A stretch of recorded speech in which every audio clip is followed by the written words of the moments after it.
The movie begins with Dr. Cohen and his team presenting the most advanced achievement of their company, Black Rock, to an investor. It is an exoskeleton that grants its operators strength and agility beyond this world. The presentation is a success, and now the team only has to celebrate the great achievement they have reached. This new technology will change the world, and they will receive the credit for it. On the other side of the city, a man known as Anthony seems about to face a complicated situation, as he has hired more than a dozen highly armed guards. While the team prepares to escort their client to the vehicle, they are attacked with grenades. After the huge explosion, many members are gravely injured. That is when, out of nowhere, several masked men appear and begin to mercilessly exterminate all the guards. Wounded and at a clear disadvantage, the security guards choose to escape using a smokescreen to cover their tracks. After a few minutes of intense battle, only a couple of guards remain, in addition to Anthony and the team leader, Mr. Xiu. But before they can relax, more men come up the stairs, forcing them to climb higher in search of another way out. Luckily, they manage to reach a ledge. The plan is to get across to the adjacent building using a drawbridge. However, Anthony is afraid of heights, which complicates the success of this escape route. Because they were not able to secure the bridge in time, the attackers reach the ledge and open fire, wounding Anthony, who ends up dangling with only Sio's hand to hold him.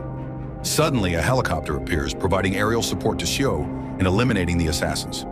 After a great effort, Sio manages to pull his client back up, and both are rescued from the drawbridge. A couple of weeks pass, and Xiu is recovering at home from his injuries while taking the opportunity to spend some time with his daughter, Fang, whom he rarely sees due to his work. His wife, who is worried about the risks of his job, begs him to retire. They already have a good life, and there is no need for him to keep putting his life in danger. The conversation is interrupted by the doorbell. When he opens the door, a man with a scorpion tattoo hands him a package. A few seconds later, his wife walks into the living room with what appears to be a bomb attached to her neck, and the timer shows fewer than 30 seconds. She knows there is nothing her husband can do in that short amount of time, so she locks herself in a room while her daughter desperately knocks on the door, curious about the gift. The bomb then goes off, destroying everything in its path and killing his wife. A few months later, Xiu is in America, having had to flee the country because the assassins kept tracking him. Fortunately, the explosion did not kill his daughter, but she was injured and now must use a cane to walk. In addition, she has a blood clot in her brain in a very delicate area that could kill her at any moment. The only option is to undergo an experimental surgery. However, Xiu now has no money. The little he earns as an electrician is used to survive in a new country that barely notices his existence. While working in a local bar, he hears a girl pleading for help. Entering the bathroom, he finds a lustful man trying to abuse her. This is when he has a chance to revive his old habits, and he beats the man without breaking a sweat. Outside the bathroom, the people cannot help but notice the commotion. Then the man's friends appear and try to attack Xiu. After an astonishing fight, the young woman is glad to be safe, but there is no one left to thank, as Xiu has vanished without a trace. The next day, after a long day of work, Xiu returns home and notices that the lock is open and someone has broken in. Like any worried father, he enters ready to beat down whoever is in his house, only to discover that it is the young woman from the night before, and she is just playing with his daughter. The young woman has come to thank him for saving her, and not only that, she has witnessed the man's extraordinary abilities and wants to offer him a job. Their conversation is interrupted by a crash in Fang's room, and upon entering, the girl is found unconscious. Despite her father's best efforts, she will not wake up. Luckily, the young woman has medical experience and manages to get the little girl back to consciousness. The next morning, the girl's kindness continues when Xiu receives a call from the bank, informing him that his daughter's initial treatment has been paid in full, and they can now begin preparations for the surgery. Xiu cannot believe what he is hearing, least of all that it comes from a complete stranger. So the following day, he plans to use the card the young woman gave him to find her and thank her. But first, he needs to look presentable. When he finally meets up with the young woman, whose name is Amy, he learns that the job is not for a conventional bodyguard. It is a series of tests to become the pilot of a new, next-generation suit of armor. Without wasting any more time, Xiu undergoes the first test, where he will compete with 3 other candidates for the position.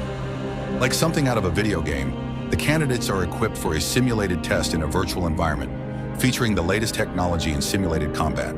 In the blink of an eye, Xiu finds himself on a pier surrounded by hostile forces, whose only mission is to kill him. Now he must reach the Queen and rescue her in no more than 5 minutes.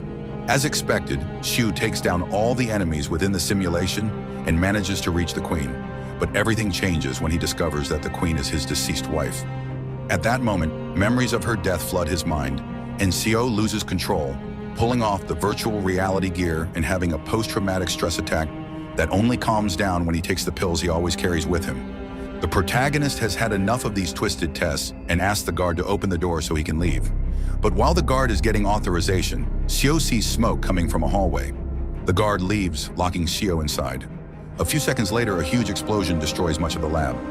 Then some masked men enter and kill all the candidates except Seo, who manages to slip away through a ventilation duct while the men plant another bomb and destroy the rest of the virtual reality facilities. Having managed to reach a supply closet, a wounded Seo can hear the men roaming the building, killing everyone present. The protagonist then steps out of the closet, finding dozens of people murdered in the corridors. At that moment, he picks up a gun from a dead guard and continues on in search of an exit.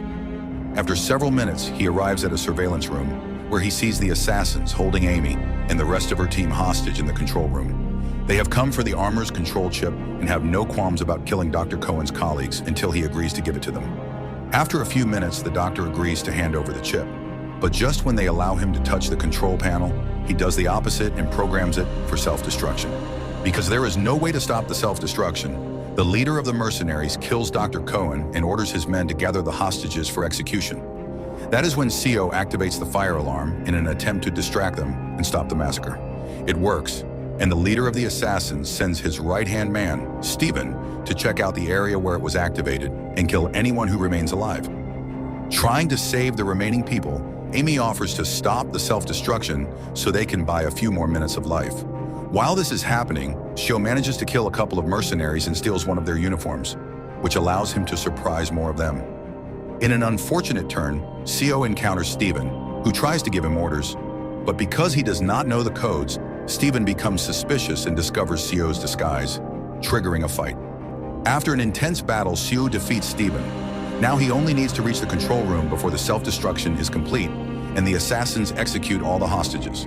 Back with Amy, she has been unable to figure out the secret code left by the late Dr. Cohen, causing the assassin leader to become enraged and prepare to execute her. Fortunately, with only a few seconds left, she manages to stop the countdown and unlock the vault containing the chip. But in the end, they are assassins who never intended to leave anyone alive, so they gather everyone in the center of the room to finish them off. That is when Seo finally makes his move. Using Steven's radio, he contacts the leader to offer a deal: Steven's life in exchange for the hostages. The leader agrees, and a few minutes later, Seo appears with Steven to carry out the exchange. However, everything changes when the leader of the assassins shoots his own partner in the head in an attempt to kill Seo. Not only does Seo dodge the bullets, but he also grabs the leader's weapon and holds him at gunpoint. He then orders Amy to take all the hostages away while he stays behind to deal with the mercenaries. The villain remains calm until he sees an opportunity and takes advantage of it to break free, creating a window of time for his men to open fire on Seo. Cornered by a barrage of bullets, Seo throws a bomb he stole from Steven's gear, causing a massive explosion and destroying much of the control room. Though the explosion wreaked havoc, Seo hears Amy calling for help. Following her voice to the garbage chute, he jumps down, losing his pills for post-traumatic attacks. After following the screams, he discovers that the villain is still alive and holding Amy hostage. Forced to drop his gun, Seo is ready to face his end because the villain has another weapon. The villain reveals that his weapon had no bullets, so he uses Seo's gun to shoot them both in the abdomen. Next, he plans to kill them both slowly using a metal pipe, and Seo must watch as Amy is brutally beaten in front of his eyes. Her cries for help remind him of his wife on the day she died in the explosion. Amy is almost beaten to death while Seo, tormented by past memories, suffers a post-traumatic stress attack and is unable to stand. Surprisingly, a few seconds later, he musters enough strength to fight one more time, so he lunges at his enemy. However, the villain is too strong to be defeated by someone with a gunshot wound to the abdomen. Seo decides to sacrifice himself by using a grenade to finish him off.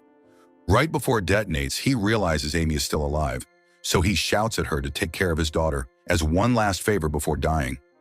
In a truly unexpected twist, Seo returns to the virtual reality room, where he reunites with Amy, who congratulates him on his outstanding performance in the simulation and awards him the job as pilot of the armor. He is deeply shaken but also grateful that it was all fake and that Amy is still alive.